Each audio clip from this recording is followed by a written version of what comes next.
আপনার যে ভোটটা আপনি দিলেন এই ভোটের হিসাব কড়াই গন্ডায় বুঝে আনতে হবে। আমাদের দেশের মানুষের ভোটের অধিকার কেড়ে নেওয়া হয়েছিল, কথা বলার স্বাধীনতা কেড়ে নেওয়া হয়েছে। যারা এই কাজটি করেছিল তারা দেশ থেকে চলে গিয়েছে। কিন্তু প্রিয় ভাই বোনেরা, এখন অন্য একটি গোষ্ঠী, তারা আবার কিছু কিছু ষড়যন্ত্র করছে যেন নির্বাচন বাধাগ্রস্ত হয়। এই ব্যাপারে আপনাদের সকলকে সচেতন থাকতে হবে। 12 তারিখে ইনশাল্লাহ, 12 তারিখে এখানে যারা মুসলমান ভাই আছেন, আপনারা তাহাজ্জুদ পড়ে নির্বাচনী এলাকায় ভোট কেন্দ্রে গিয়ে ভোরে ফজরের জামাত ওখানে ভোট কেন্দ্রের সামনে আদায় করবেন।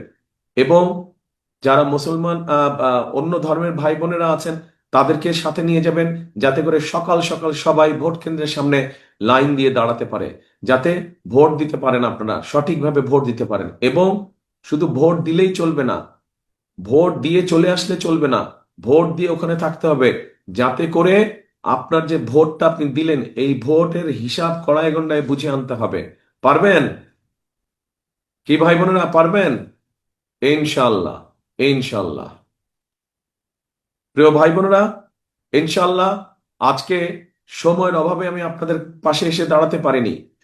আগামী দিনে ইনশাল্লাহ আপনাদের সামনে আসব, যখন এই বেড়িবাঁধের নির্মাণ কাজ শুরু হবে, এই বড় বড় কাজগুলা শুরু হবে, ইনশাল্লাহ সেই সময় আপনাদের কাছে আসব, সেই সময় আপনাদের সাথে দেখা হবে এবং আপনাদের সাথে বসে কথা বলবো তখন। আজকে তাহলে এই পর্যন্তই থাক।